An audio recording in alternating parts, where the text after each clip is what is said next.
Estamos a deslizar para um narco-estado. Olha, essa frase ela é muito forte. Parece coisa de filme, né?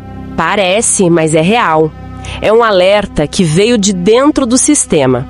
Foi uma carta aberta de outubro de 2025. De quem exatamente? De um juiz de instrução de Antuérpia, na Bélgica. É um grito de socorro, basicamente. E um grito que tem base em fatos, imagino. Com certeza. Na mesma época, o jornal Le Monde fez uma análise bem detalhada. E eles mostraram como o porto de Antuérpia virou, ao longo de 2025, o principal ponto de entrada de cocaína para a Europa inteira. Então a fala do juiz não é um exagero. Não é. É a descrição fria de uma realidade operacional que, pelo visto, pegou muita gente de surpresa por lá. E é um roteiro que a gente aqui no Brasil, infelizmente, já conhece de certa forma. Por isso hoje a gente vai mergulhar nisso. Temos em mãos várias reportagens, principalmente da imprensa francesa e belga, que pintam um cenário bem preocupante. É preocupante e fascinante ao mesmo tempo, de um ponto de vista analítico. Fascinante como? É um estudo de caso em tempo real. A gente vê a colisão da logística global do século XXI com táticas de crime organizado de uma violência extrema. E como um país rico, estável, pode ter sua soberania desafiada. Certo. Vamos começar do começo, então. Por que Antuérpia? O que tem nesse porto de tão especial? A resposta é uma palavra: escala. O porto de Antuérpia é um monstro. Um monstro logístico. Exatamente. Um dos maiores do mundo. A gente está falando de milhões e milhões de containers passando por ali todo ano. Para o crime organizado, essa escala toda é a camuflagem perfeita. Impossível de fiscalizar tudo. Simplesmente impossível. O porto é tão gigante, tão complexo, que ele vira o esconderijo ideal. Eles usam o tamanho do comércio global contra o próprio sistema. É uma estratégia brilhante, de certa forma. E quem são os atores por trás disso? As fontes falam muito de um grupo chamado Mocromáfia. A Mocromáfia é, digamos, a força de choque da operação, o músculo. De onde eles vêm? O termo se refere a grupos criminosos de jovens de ascendência marroquina que surgiram ali nos Países Baixos e se expandiram de um jeito muito agressivo para a Bélgica. E o que define eles? A violência. O nível de violência deles chocou a Europa. Não é crime comum, sabe? As reportagens de 2025 descrevem os fuzilhades. Que são o que exatamente? São tiroteios em massa, com armas de guerra, tipo o fuzil Kalashnikov, e ataques com explosivos em bairros residenciais de Antuérpia, de Bruxelas. Isso virou rotina. Meu Deus, em bairros residenciais. E como eles conseguem recrutar gente para esse tipo de guerra? Aí que tá a ferida social. Eles recrutam jovens de comunidades vulneráveis, muitos menores de idade que se sentem excluídos. E oferecem o quê? Dinheiro? Dinheiro, status, um senso de pertencimento. Na prática, eles transformam esses jovens em soldados descartáveis. Descartáveis. Sim, porque a função deles é a mais arriscada. É a extração da cocaína de dentro dos terminais portuários. Eles têm que corromper estivador, motorista, segurança, qualquer um que abra uma brecha para tirar a droga do container. É a mão de obra barata e substituível. Totalmente substituível para os chefes. Se um é preso ou morto, tem 10 na fila querendo a vaga. Então a grande falha é no fator humano, ali na ponta da lança dentro do porto. É a porta de entrada, mas a operação não se sustenta só com isso. A Mocromáfia não opera sozinha. A infiltração é muito mais sofisticada. E quem mais está nesse tabuleiro? Bom, se a Mocromáfia são os soldados, a gente pode dizer que os clãs albaneses e principalmente a 'Ndrangheta, a máfia da Calábria, na Itália. Essa mesma. Eles são os generais e os banqueiros da operação. São especialistas na infiltração de alto nível. Enquanto a Mocromáfia usa violência na rua, esses outros grupos focam em corromper funcionários do alto escalão, políticos. É outro nível de atuação. Outro nível. A 'Ndrangheta é mestre na lavagem de dinheiro em escala industrial. Eles pegam os bilhões de euros do tráfico e injetam na economia real, comprando hotéis, restaurantes, construtoras. E aí o dinheiro sujo vira limpo. E como esses grupos, tão diferentes, interagem? É uma aliança? É uma guerra? São as duas coisas.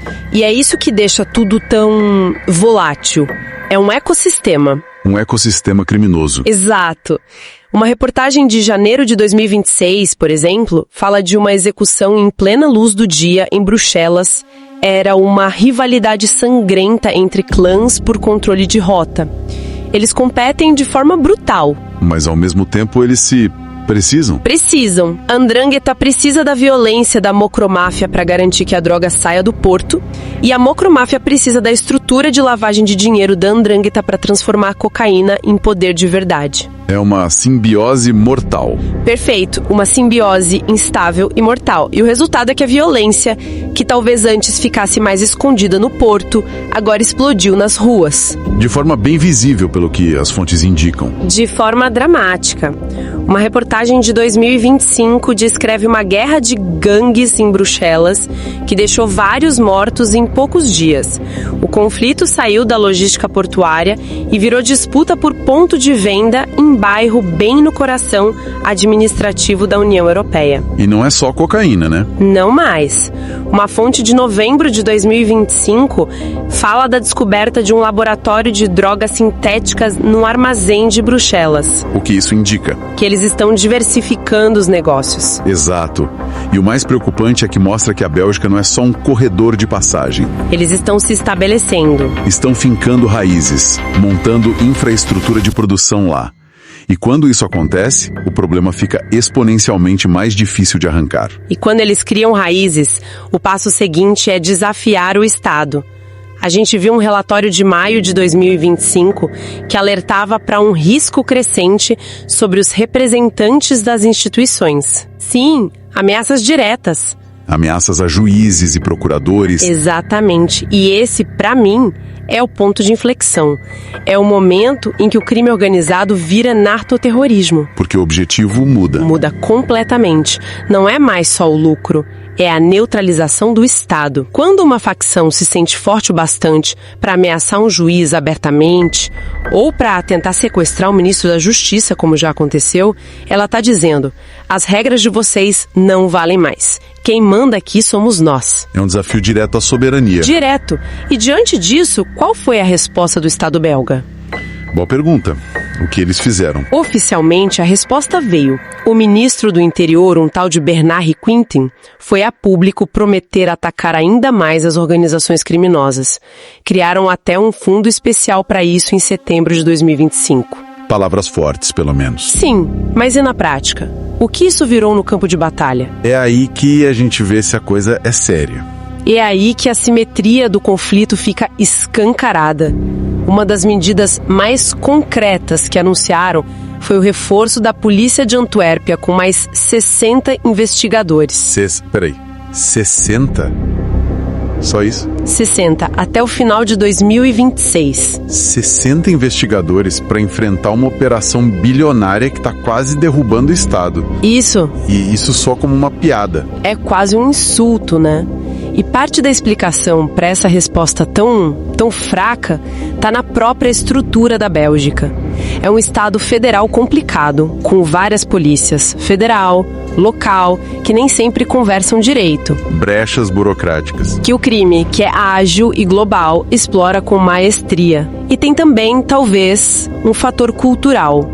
A Europa não se via como palco para esse tipo de guerra. Eles ainda estão tentando entender o que está acontecendo. Correndo atrás do prejuízo. Mas a gente viu notícias de um mega julgamento em Bruxelas no começo de 2026. 46 réus. Isso não conta como uma vitória? É uma vitória judicial, claro. Mostra que a polícia e a justiça estão trabalhando, o que é um esforço gigantesco. É uma vitória que traz credibilidade à polícia e à justiça. Mas estrategicamente um julgamento assim atinge um braço da organização, uma célula. É como cortar um tentáculo de um polvo. Dói. Mas o cérebro da operação, que muitas vezes está em Dubai ou na Turquia, continua intacto. E com dinheiro infinito para recrutar mais gente e criar um novo tentáculo. Exatamente. Ele se regenera. Esse mining do povo é assustador e me lembra muito o que as forças de segurança no Brasil enfrentam com o PCC, com o Comando Vermelho, especialmente no controle de portos como o de Santos. A semelhança tática é absurda. É um espelho. O que a mocromáfia faz em Antuérpia é o mesmo manual que as facções brasileiras usam. O objetivo é idêntico: controlar o elo mais vital do comércio para exportar droga e importar arma. E a metodologia também. Idêntica. Corrupção de agentes portuários, policiais, fiscais, criaram um corredor cego onde o Estado não consegue ver. E a violência como ferramenta de comunicação. As execuções em público, a intimidação. É a mesma doutrina. A violência não é acidental, é uma política. Quando um corpo aparece em plena luz do dia em Bruxelas, ou quando um agente do Estado é executado aqui no Brasil, a mensagem é a mesma. E qual é a mensagem? A mensagem é para os rivais, para a população e, principalmente, para o Estado. Quem manda neste território somos nós. A Bélgica está aprendendo agora a gramática da violência que o Brasil, infelizmente, já fala fluentemente há muito tempo. Então, no fundo, a Bélgica está vivendo em câmera lenta o que o Brasil, o México, a Colômbia já conhecem tão bem. Em grande medida, sim. E a lição mais dura do caso belga para nós aqui é um alerta que a gente já sabe, mas ignora. Que é? A falha em blindar os portos e em combater a corrupção institucional não é um problema pequeno e isolado. Ela leva inevitavelmente a um cenário de guerra nas cidades e ao colapso da autoridade do Estado. O que se vê em Bruxelas hoje é o resultado final e previsível dessa falha. Fica claro que o problema da Bélgica não é mais só da Bélgica. Virou uma falha de segurança para a Europa inteira. Com certeza. A tempestade perfeita se formou ali. Você tem uma infraestrutura logística de primeira linha, um Estado com uma política fragmentada que cria brechas e a chegada de uma nova geração de criminosos, mais violentos, mais globais. A Bélgica foi laboratório. Foi o laboratório onde essa fórmula se provou terrivelmente eficaz. E essa fórmula pode ser copiada? Existe um risco real disso se espalhar para outros portos. O risco é altíssimo. Uma vez que a tática se consolida na Bélgica, ela vira um modelo de negócio a ser exportado.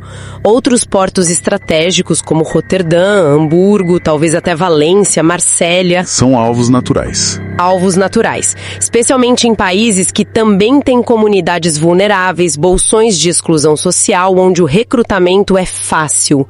O precedente foi aberto.